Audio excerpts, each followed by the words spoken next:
Hello and welcome to Taco Town. Today, something I haven't done before, I'm going to do a presentation about strategy, specifically drafting blue, winning with blue, and Phyrexia all will be one.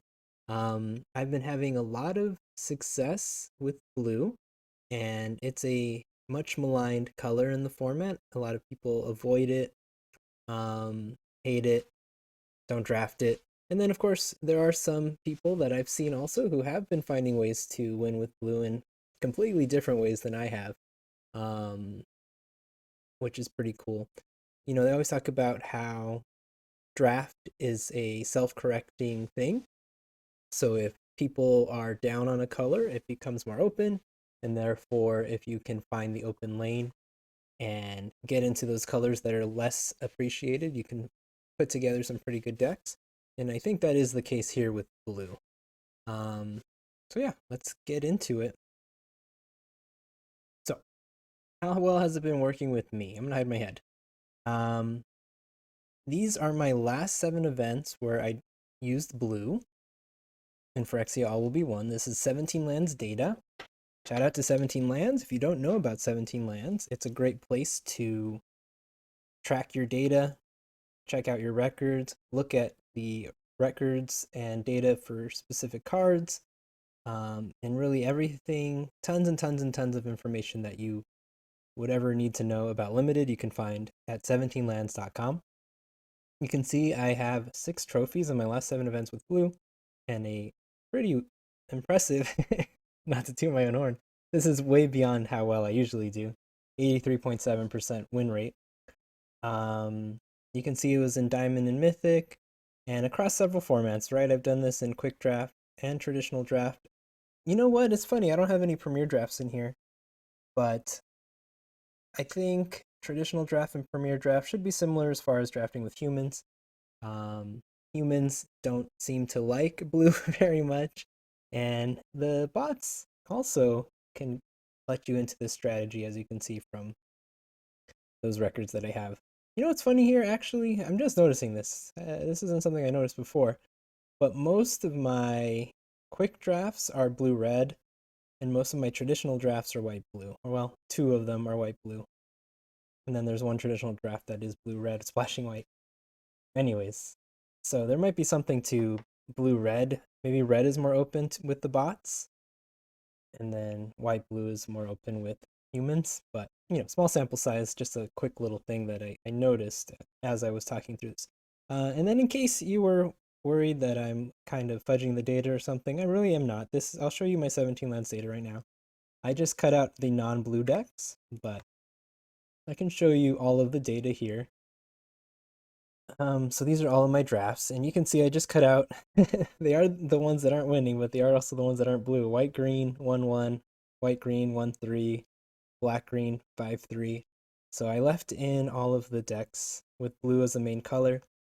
Um, I didn't include the the open draft, which was the one for the $2,000. Maybe I should have drafted blue and I could have won $2,000, but like a dang fool, I drafted white, red, and green. Womp womp. But yeah, just wanted to show you that I wasn't kind of just showing you only the winning decks in blue. Okay, so back to the presentation. Oop, spoiler alert. Did you see the cards?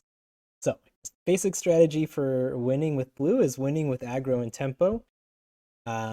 Drafting high power creatures in pretty much any color. I haven't done black. Maybe something could work in black. There is a completely different strategy that's been working with blue black, which is a heavy proliferate strategy. I've seen DeFore talking about it. You can follow DeFore on Twitter and find his rankings for a Demir um, proliferate deck, so blue black. That's been winning a lot, but that's not anything I've tried. I haven't drafted Demir at all in this set. So I've been doing white and red with blue, and theoretically green and blue could work. I know people have been using that. And there's good creatures in green that fit this mold, the Canker Bloom, the 3/2 uncommon, as well as I guess the 3/1 isn't terrible. as far as fitting this archetype. And then it has the common 4/3 that gets +1/+1, the Lattice Blade Mantis, and it gets Vigilance when you remove the oil. That's a high power threat that can end a game pretty quickly. But in general, drafting high power creatures, keeping an eye towards a low curve. And we're looking at blue tempo cards, such as these, to get the enemy's creatures out of the way. So you get your power on board, you bounce, remove, and tap enemy creatures and try to win quick. A lot of my games end by turn 7 or 8, which is pretty quick. I mean, honestly, the average game in Phyrexia All Will Be One, I believe, is a little over 8 turns. So, yeah, it's quick, but yes, it's near the average. Phyrexia All Will Be One is always quick. Besides that main strategy, you can definitely implement a artifact package. Unctus's Retrofitter, you can see pictured here, is the key card that pulls me into blue. It is very powerful, and it can work in these blue, white, blue, red artifact packages. You can see I listed out the key cards for each of the colors there. Blue, Unctus's Retrofitter, as I mentioned, and the Eye of Malcator, which is the 4/4 that becomes a creature when you play an artifact. It's a good aggressive creature. It is not usable for blocking very often. It's very rare that at instant speed you can bring in artifacts. There's a couple, but it's pretty rare. So Eye of Malcator is really wanting you to be on the beatdown 90% of the time. Key red cards, the equipment, the 2-drop equipment, Barbed Batterfist and Hexgold Halberd. You can turn those equipments into 4/4s with the Unctus's Retrofitter. Puts a lot of power on the board. If you play one of those equipments on 2, and then you play Retrofitter on 3, you've got a 2/2, a 4/4, and a 2/3 on the board, so long as they can't destroy your Retrofitter. So that's a lot of power and toughness by turn 3 just from playing 2 cards. Key white cards, the artifact synergy ones are Mandible Justiciar, which is the 2/1 with lifelink that gets +1/+1 for each artifact that enters the battlefield. The Swooping Lookout, which is a 1/2 flying vigilance, but it's also an artifact. It's a solid one to slap the Retrofitter on. A little bit worse, I guess, than the blue Watcher card, but 1 mana cheaper. Cephalopod Sentry is the blue white gold card for 4 mana. It is a 04? 05? I forget. But it gets +1 power for each artifact you have, so a lot of times you end up with a 4/5 power flying creature, which is definitely going to kill your opponent pretty quickly. And then a nice little thing you can do as well is add Dune Movers, which are the 2/1s that put a land on top of your deck, and then cut lands. And I'll show you a few example decks and talk about Dune Movers a little bit more at the end here. So, just a few of my decks that have been successful. Let me fix my screen here. It's still a little bit stretchy wetchy. Don't mind me. Okay, there we go. So this is my favorite deck that I drafted in this mold. This one's a bit wacky. So like I was saying, the 3 Dune Movers allowed me to play only 15 lands, which was nice. If I needed more lands, I could often count on a Dune Mover to put one there, and if I didn't need more lands, then, Dune Mover is just a 2/1 artifact, which can turn on the Eye of Malcator, can become a 4/4 with a Retrofitter, so some synergy there, and also just a 2-drop to get on the board and start doing damage as we clear away the creatures with removal, Hexgold Slash, Full Charge, Skull Bomb, bouncing their creatures, Chrome Prowler, tapping their creatures, Mobilizer, tapping their creatures. There was plenty of games where by turn 4, turn 5, after I untapped my mana and had an Immobilizer on the battlefield, I could bounce one creature and tap the other creature and basically, if not do lethal, get them down to where they would be dead next turn. Because we could just tap again with the Immobilizer, Yeah, so this one was definitely my favorite of all the decks. And then let's show you a couple more. Here's a white-blue one. This one had 5 Eyes of Malcator, 3 Mandible Justiciars. Um, I would have definitely preferred to switch out the Fisher for another Shepherd because the Shepherd drops the 1/1 Mites, which are artifacts, so it would turn on my Eyes of Malcator. Fluncing Raptors here were a nice little addition just because we had a small toxic package with 3 Crawling Choruses, Dune Mover, Indoctrination Attendants. We weren't trying to win with Toxic, but they could turn on the Incisor Glider, and the Toxic was a nice little bonus to being able to use Fluncing Raptors to give our creatures evasion and push some more damage. So that worked out pretty well. Prophetic Prism feels a little out of place here. I guess I just wanted to get my artifact count up, but I'd prefer this to be a creature. But yeah, I have all these Eyes of Malcator Mandible Justiciars, so I guess that's why I put in the Prism. Also, again, removal is very important in this format, especially cheap removal. So these 3 white removal spells were pretty clutch. And so yeah, these are all trophy decks, and then this is the last one I'm going to show, and then we'll do a draft where I'll force blue and see how it goes. But yeah, this one's kind of a combination of the two. One other nice things about Dune Movers is you can use them to cut down on lands, but honestly, if you get enough of them, I'm okay with splashing a powerful card.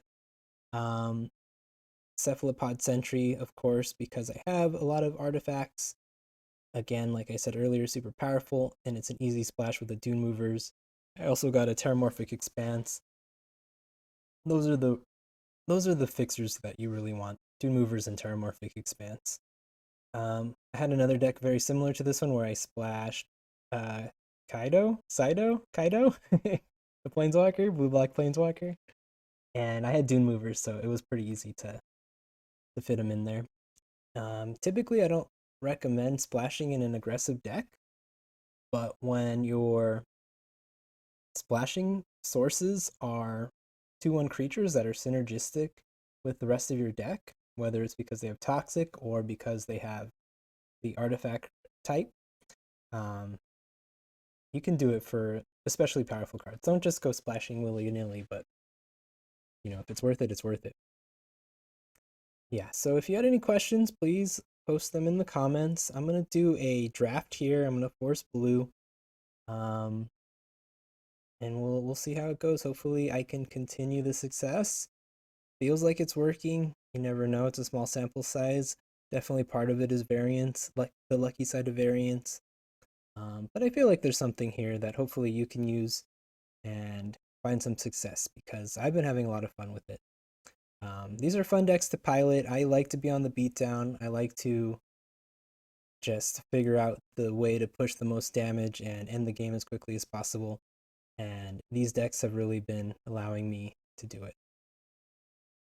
And yeah, so here, let's go to the draft. All right, I'm going to try to force blue in the way that I like to draft blue. We'll see how it goes.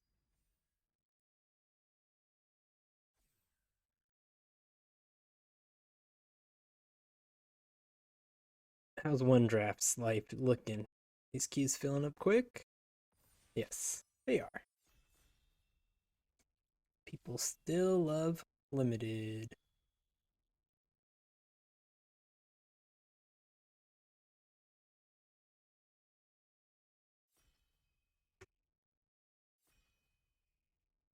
Okay. So if I wanted to play a blue deck, this pack literally has 1 blue card. um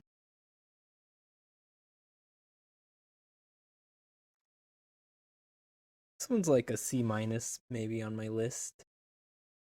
It's not too high on the list. We could take a Filigree Silex because it's colorless. Not super excited about it though. I'm sure this will wheel.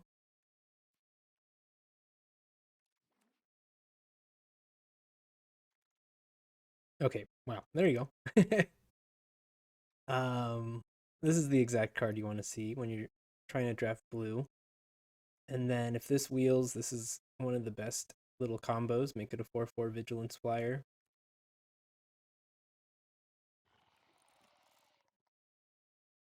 Um, These red cards are good. I'm going to take Halberd because it also goes with Retrofitter. Turn 2 Halberd, turn it into the weapon into a 4/4, and then you've got a 4/4, a 6/6, and a 2/3 on turn 3. Can also turn this into a 4/4. Really good. You might think this is the card to take, but I actually like this one better. Chimney Rabble were to wheel, that would be pretty awesome, but I think it's a pretty high pick. Okay.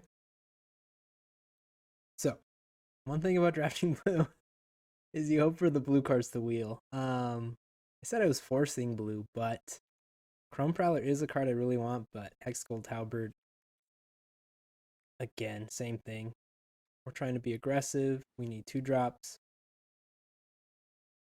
There's a Justiciar. I mean, we could take it and shift out of red. The red-blue decks that we make are not super oily. So I don't think Cackler is going to be the thing. Could take Raptor just to stay in blue. Maybe we will take Raptor. Yeah. We don't want to split into too many multiple colors. Again, Hex Gold Slash. Malcator's Watcher. We're hoping for the blue to wheel. We're seeing some of this blue stuff late. We're hoping we're not sending someone to our left in blue. We're really relying on the fact that most people dislike blue to leave it open to us. Free from Flash. We could take Reject Imperfection. Could be good if we end up with a lot of those Tappy Cats. As far as proliferating, right now we just have the Raptor. I guess the Silex too, huh? It's possible. Probably the 1-mana trick would have been better. The red trick, but I'm trying to cut blue a little bit, I guess. I'm like hedging here. I'm really hedging. Trying to strike a fine balance, let's say. That sounds better than hedging.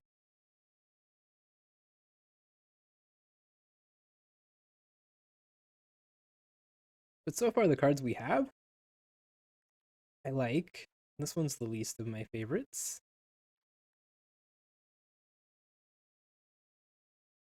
But like 2/2 drops that are artifacts, 3 of them technically. Unctus to follow them up, and then a good removal spell. Ooh, all of a sudden, no blue cards. That's a little scary.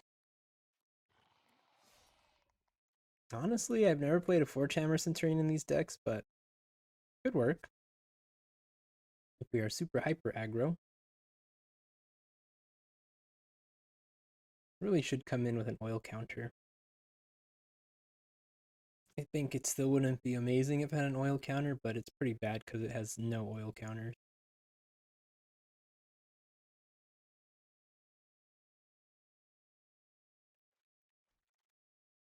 Okay, this is a good one. Furnace Strider. The one blue card in the pack is gone, the 2/1. So we do have some competition here. Yeah, and I think the Malcator's Watcher was in the same pack as the Retrofitter. And that's gone as well. Tappy Cat Wield.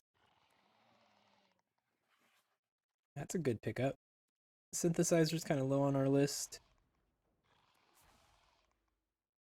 Okay. We've got a few good ones here. We've got another 2-drop that can be turned into a 4/4 by Retrofitter. We've got the Eye of Malcator. And of course, Volt Charge, just good removal. I think we'll just take the good removal here. It can go face, because this one won't wheel, but one of these might wheel. This one is the one I might actually want in the deck more than this, but this just has a higher chance of wheeling, so. Okay. Had some success with Trawler Drakes, especially when you have a lot of creatures coming in as non-creature spells. I think we'll go for that. Yeah, I feel like Trawler Drake. I mean, blue red is the spells deck or the non-creature spells deck. Scent could be playable. Pick 3 Lattice Blade Mantis. That's a good card in an aggressive deck.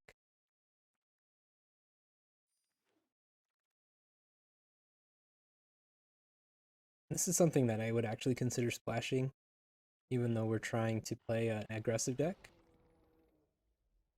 It could just get so big. And we already want to lean into artifacts a bit.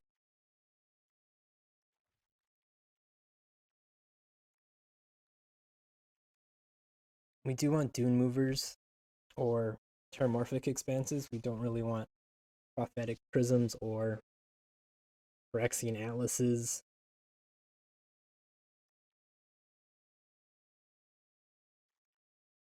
Could, if we get a rare Seed Core, use that to play this. Hey, blue-white land. That'll that'll do in a pinch.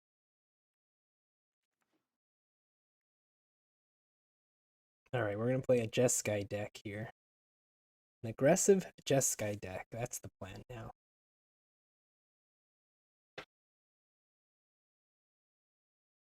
I like to play in this in the artifact space. That was the space I felt most comfortable in Neon Dynasty too. There we go. Dune Mover, right on cue. Now we really only need to play 1 planes, and we'll have 3 sources very easily for our sentry. This is also an artifact to go with our retrofitter and then any eyes if we find them. You know, we didn't get a Malcator's Watcher. Those got snapped up in pack 1. There was a couple we saw that we wanted to wheel. Oh, a lot of good stuff here actually. This whole bottom row is pretty good for our deck. I'm gonna go with the Dune Mover just because it'll let us play that Cephalopod Sentry and it'll make the Sentry stronger. These cards are both better. um, but maybe we can just play a very low curve deck with very few lands and just have Dune Movers replace them. I think I'm into that. I don't know if this card is necessary. If we really need extra artifacts, we'll put it in there. We'd prefer the blue Skull Bombs.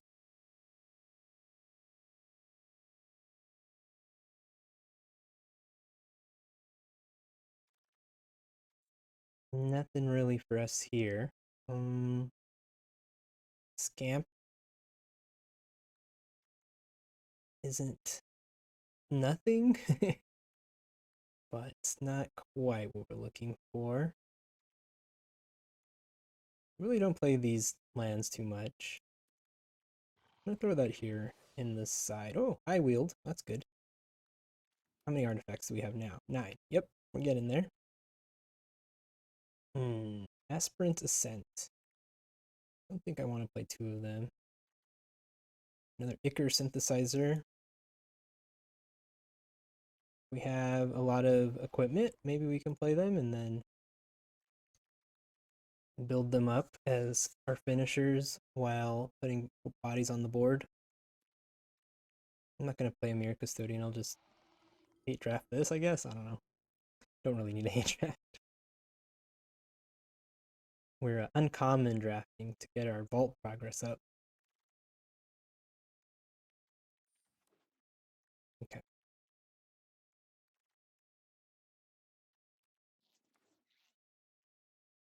We can play this. We can play these. Oh no, not this. This. Sure. Oh, nice. Okay. Things are coming together nicely. I don't think we really are looking for any of this stuff to wheel. There's another synthesizer. There's a Molten Rebuke. Okay.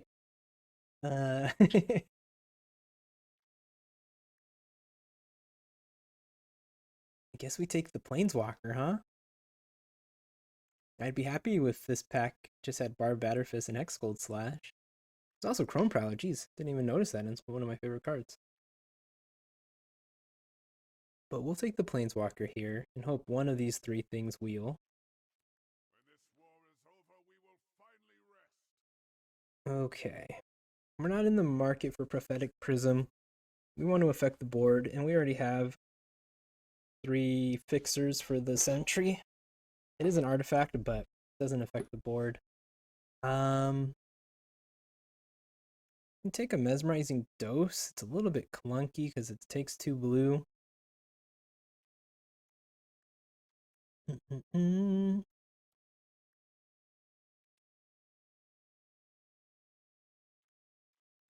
I'll take it. I'll take it.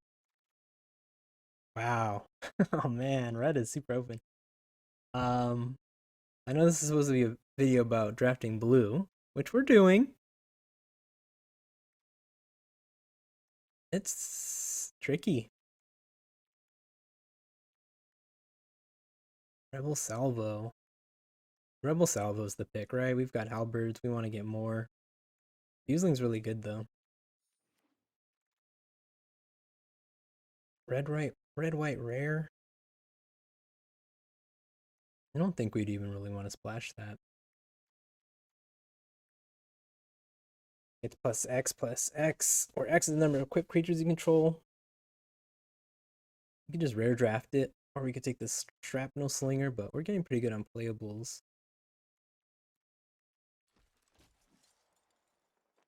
Oh, Skull Bomb. Perfect. Almost took another Dune Mover, but okay, this is good. Chimney Rabble is exactly what we want. Okay, deck's looking pretty good. I do like to build my deck as I go and throw things in the sideboard and look at the curve. Um, Speaking of looking at the curve, maybe we are a little heavy on 3, huh? I might not play Mesmerizing Dose. Is that wild? I'm gonna take Dune Mover over Escape Experiment and then just try to go light on lands.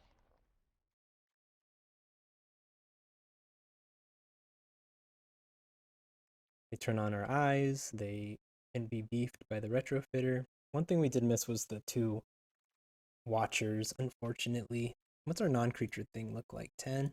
Yeah, we're not really playing these guys. This is too expensive, don't really want to play that. Okay, beautiful. Another 2-drop non-creature slash artifact. A lot of cross synergies there.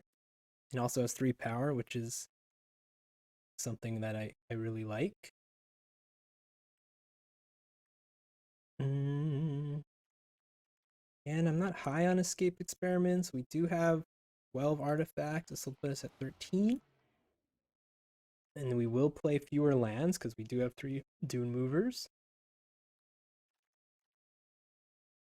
Doesn't look like the one Chrome Prowler we saw is going to wheel. I don't remember which pick it was, but yeah, it seems like it's gone. Unfortunately. Okay.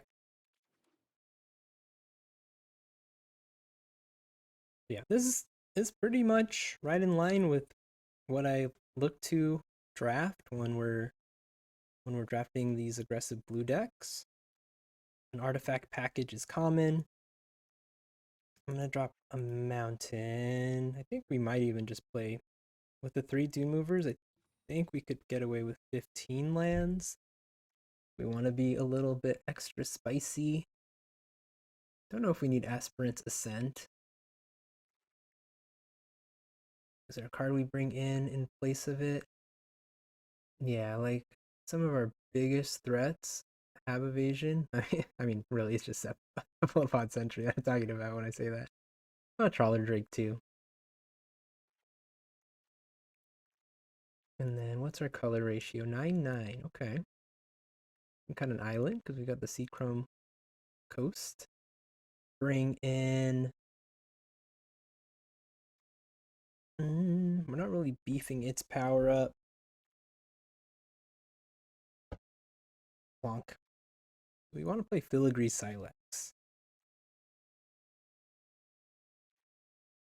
Could use it to eat up 1 mana value creatures. Again, it is just another artifact.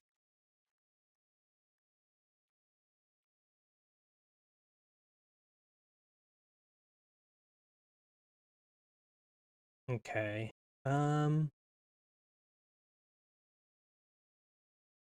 We could just play Dose. Maybe one of the synthesizers. What's our non-creature count at? Just 10. Not great. We also don't really have much proliferate. If any, we have one here.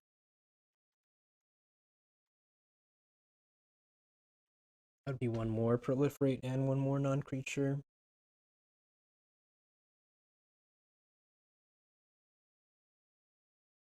Mm.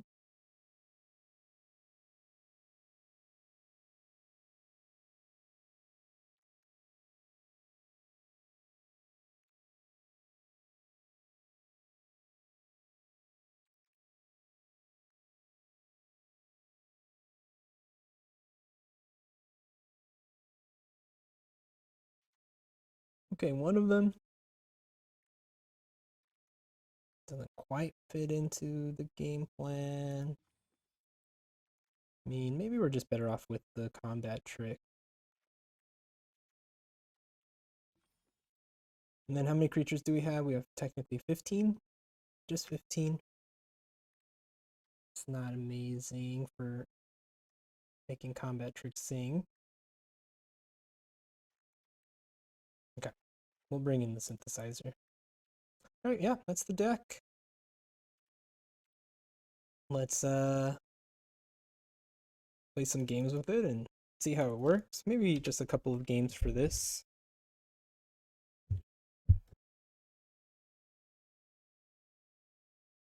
Yeah, this is pretty much in line with what we're looking for. 2 drops interaction. Could have done with some more cats. Could have done with some more surgical skull bombs. Don't really ever consider the rares we're gonna get. Just trying to build around commons and uncommons. But this one's a nice one. Yeah, we don't have a ton of mountains in the deck, so it's not, as good as it can be sometimes. I think it'll be just fine.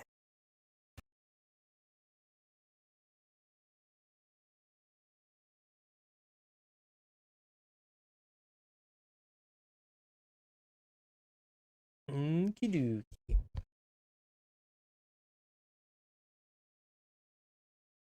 Ugh.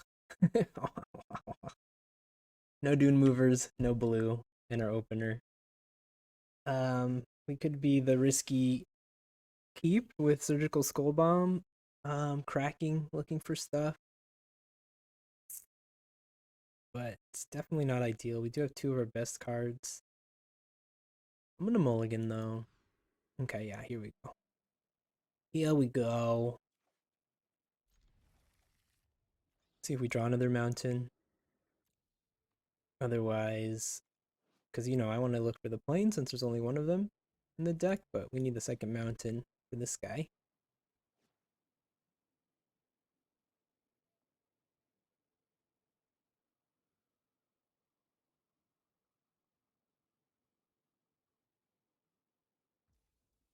Okay.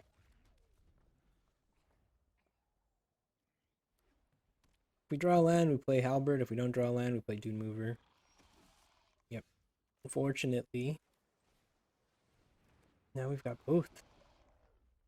Alright, well, I guess that means we do take the white, just because it's so much rarer.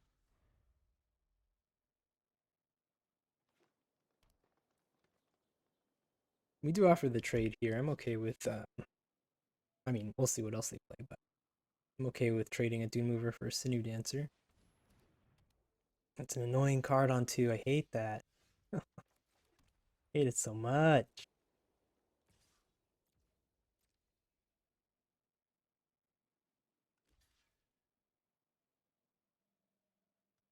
Yeah, Sinew Dancers gonna get pretty bonkers. So I'll take that trade.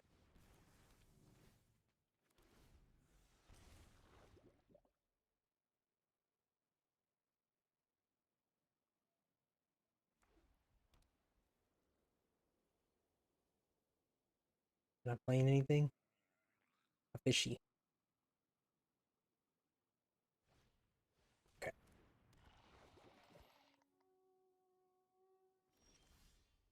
Okay, cool. That was the perfect land to draw. So the tough thing is we like need to kill them as quickly as possible, but we also need to not get toxic. I guess we just hope that this is a big enough just hoping they don't have removal for this basically. I'm gonna send this guy. We are gonna risk it for the Trisket. And then hope they don't have removal for this. This on 2 is such a just changes the whole game. You gotta get their life total down without getting corrupted. That's what the game becomes.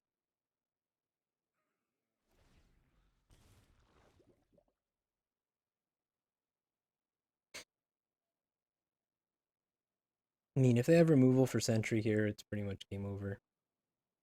Planar Disruption is really the removal spell, or Ossification. I don't think any of the green removal will do it on this board state. Okay, cool. Them not attacking is great news for us. That's another good blocker. Probably just gonna play it, right? Over Koth.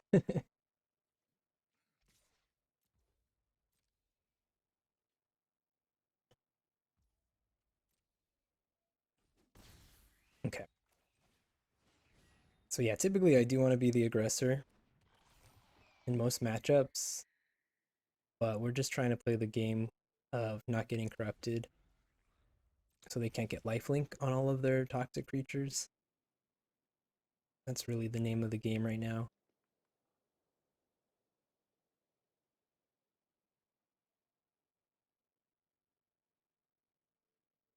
These two both play both ways really well, offense and defense. So it's good that we drew them because not much else in our deck really could play defense that well.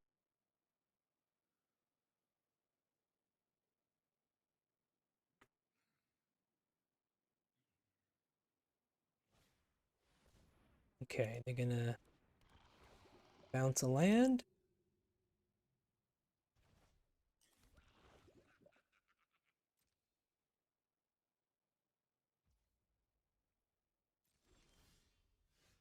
That was a nice rip off the top, huh?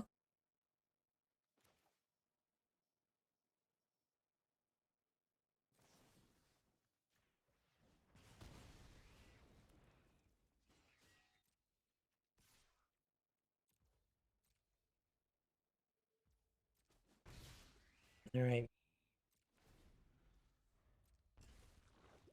How much damage can we do next turn if all of our creatures are still alive? 8. And then we can do one more damage that's lethal because of this. So like an artifact pumping this as an example.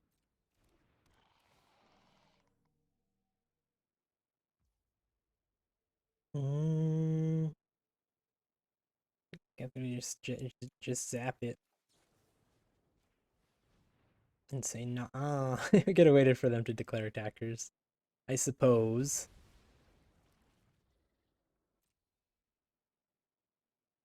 so that we could just eat the mites. All right, we need an artifact, and then we. Oh no, I mean they can block this stuff. They got one creature that can block still. Okay, yes, they don't have a creature that can block. We're still one short of being able to just kill them here. But they won't get lifelink until it's too late.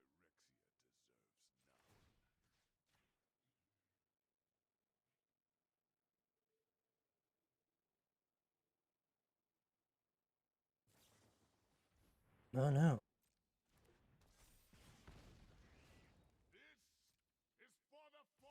Almost still sand. We got trample. It'll deal 1.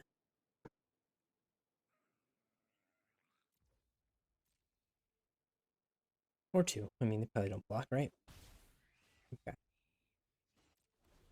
So yeah, next turn if they... What are they gonna do here? We've got 6 damage. That's lethal. 6 damage in the air. They don't kill one of our flyers. We'll win the game.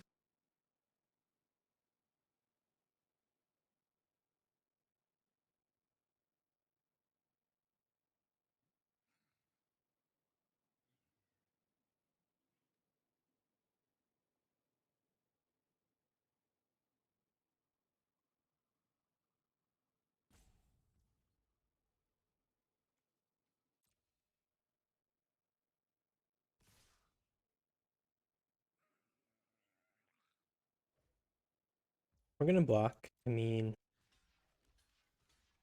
we're hoping they don't have combat tricks, but I don't think I want to go to 5 toxic, right? I know we win on the crackback, so maybe we just don't block.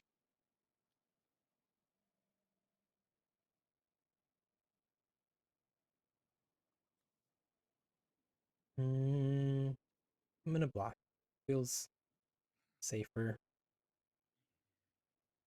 If they drop like a flyer, or if they had removal, our plan wouldn't line up perfectly.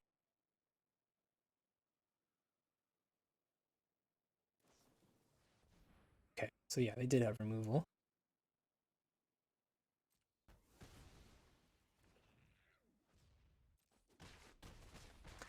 Bad news is we're corrupted.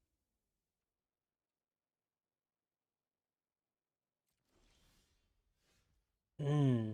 Is that enough? Yeah, that's enough. Yeah, that's game. If my math is correct, should do the trick.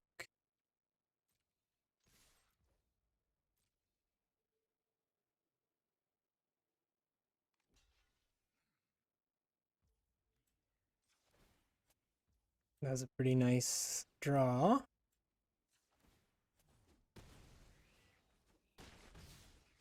And then Hive. Good game.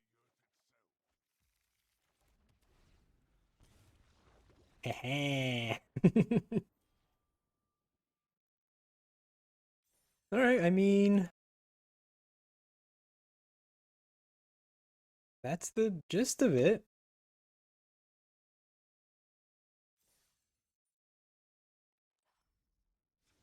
Definitely play out the rest of this deck. But I just wanted to kind of give you an idea of what a draft looks like. There's a little bit of an idea of gameplay.